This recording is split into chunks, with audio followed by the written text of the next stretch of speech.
This is your daily briefing, and you're most welcome to it.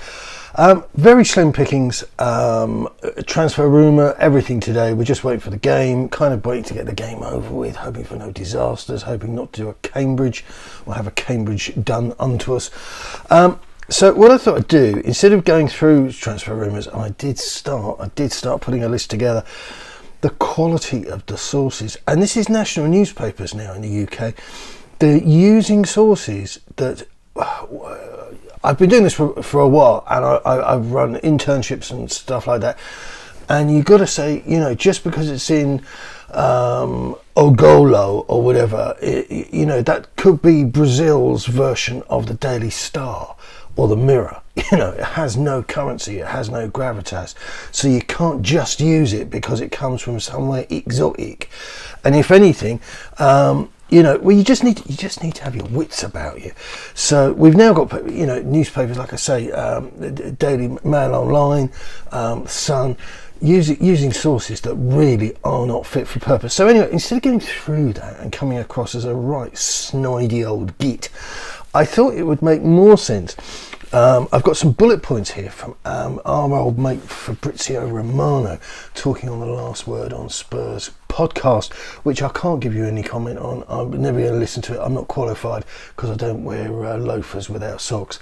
So here we go. I probably owe Fabrizio a pound for that. Antonio Conte. I'll try to stop rustling the papers. Antonio Conte. Conte will only be happy when he wins something. He won't be happy until he wins something. That's not a good fit for Daniel Levy. Daniel Levy wants top four money only. That's his priority. Note for anybody who wants to contest that, refer you to the sacking of Jose Mourinho just before the cup final. Conte is happy with Paratici. We should have really known that. Daniel Levy players and attitude of players, I'd say that's a little bit wishful. Conte loves the training ground. Fantastic. Couldn't care less. I hope the place burns to the ground. He always wants more transfers. This is more like it. Transfers Tottenham need time, especially because Paratici is looking for swap deals, which is why it's taking days. Paratici isn't going to find any swap deals. If he does, I wish he well. I'll congratulate him for it. But they tend to happen in newspapers and not in reality. More opportunities arise at the end of the window rather than the beginning.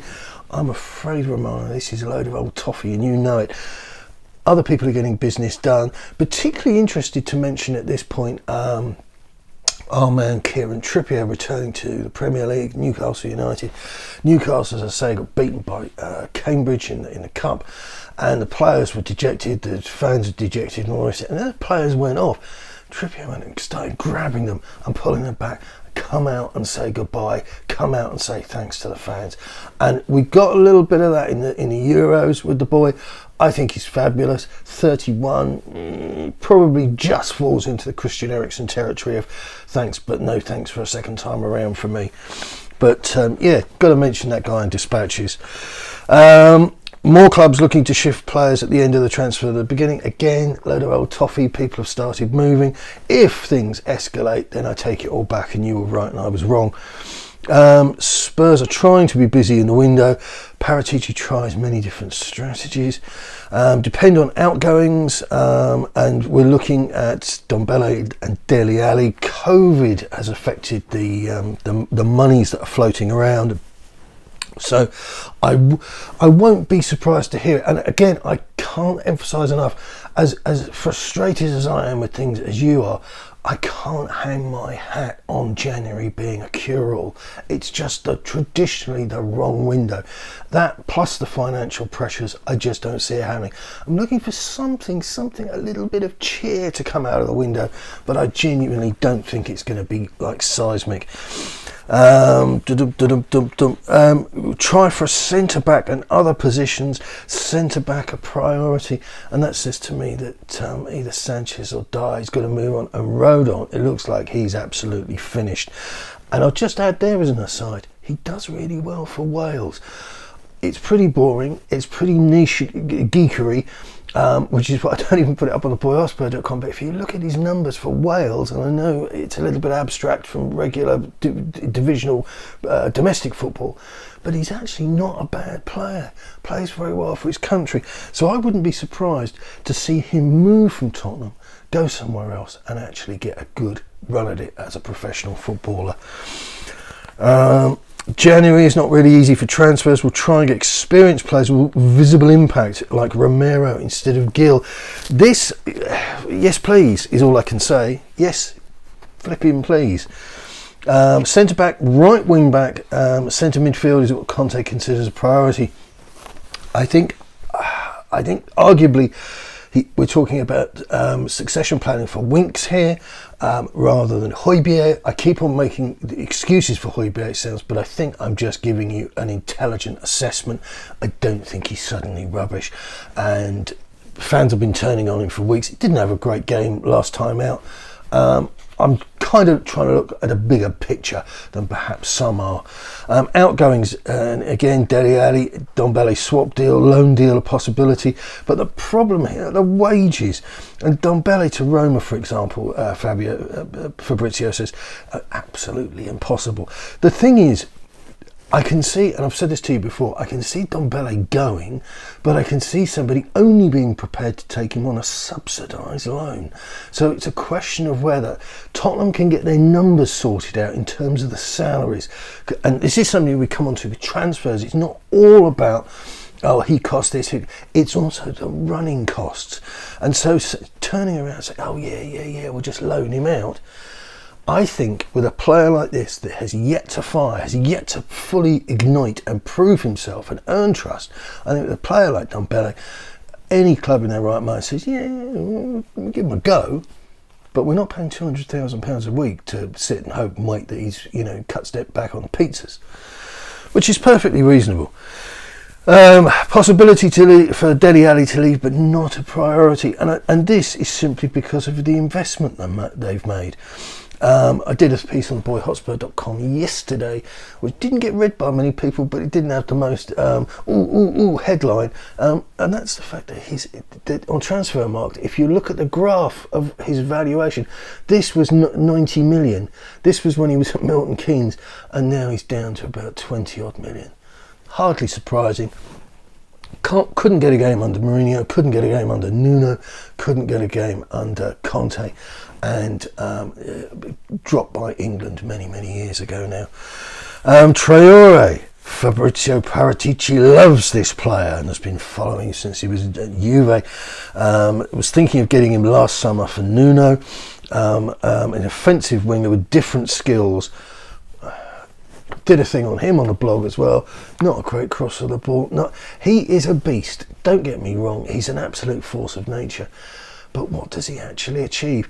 Some people on the blog and in here in this place have made comments about him creating such hazardous conditions that perhaps Sonny and Harry Kane could make merry with the discord and the disruption that he produces. I don't know. It strikes me as a strange way of buying a player. It's very strange. Negotiation is not easy. The manager at Wolves is trying to keep Traore as a key player and wants a big fee. Transfer rumour I read today, it was in the Mail Online, a highly speculative piece suggesting that Spurs were thinking, maybe monitoring, building themselves up towards a bid of 18 million. I don't think that's going to get anything over the line. Then there's talk about a swap deal for Matt Doherty, possibility Wolves interested. I don't know. I don't know what to tell you about Matt Doherty. Obviously, I got into trouble for being a massive racist last time I mentioned his name, so I better be ever so careful. But he's just not very good, and he didn't work under Nuno when Nuno came to Tottenham, so it just doesn't make any sense to me. Do they want him back? if he was as good as people were telling us, and are still telling us that he was very good at Wolves, then I would have thought Wolves were just delighted to get him back as fast as possible. Hugo Lloris, interest from France, but Hugo is happy at Tottenham. Talks are going well on the extension, not done yet. Lloris wants a year, might include an option to extend or a straightforward 2-year deal. And Conte obviously wants Lloris to stay. Nuno wasn't completely convinced by Lloris. Yeah, well, I don't think Nuno's qualified to give us his opinion on much, to be honest with you. Apart from the best fluoxetine or whatever on the market.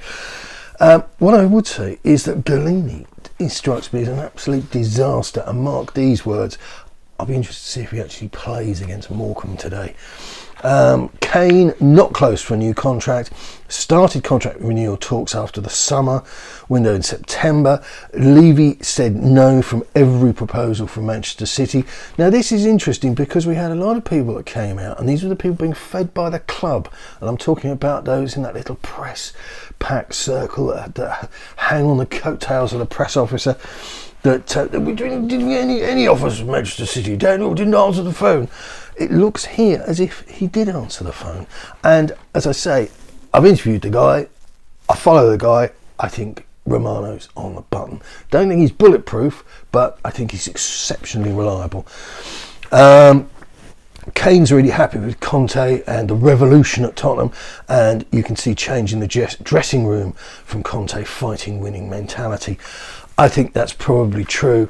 I wonder if there are the personnel there to fully embrace Conte's methods and actually deliver, because if he was capable of turning water into wine, you know, loaves into fishes, then he would get on and produce something from Dele Alli. But I think a lot of the players, the problem isn't with Conte, it's with the people that are listening to him, just not good enough. Galini, here we go. Return to Atlanta is a possibility. Some Italian clubs interested. I highly doubt that. Working on signing him last summer. Super appreciated in the dressing room. His teammates love him. I couldn't care less. I don't care. Yeah, it's a haircut. Absolute haircut. Signing him permanently, not a priority. Yeah, give me a break. Conte is not the manager to give second goalkeepers minutes, same as at Inter. And I think here we can forget all about Inter and look at the reality of Galini. He doesn't get clean sheets. He doesn't stop goals. Happy with the attitude. Yeah. Weren't we happy with the attitude of, what's his name? Head and Shoulders man, Joe Hart. Excuse me. More second goalkeepers. Henderson, Johnson. The list of second goalkeepers is just interminable. Nobody in no goalkeepers in January. We'll discuss in the summer. I think they're pretty confident about getting Hugo over the line, and probably won't be able to spend a lot of money on a second goalkeeper. Do you know something? I would spend a fortune on a second goalkeeper, because we don't have anybody beyond Hugo. There is just a well of sorrow. It's a big, empty, barren landscape, and we should be getting somebody bedded in. Succession management, that's what it's all about.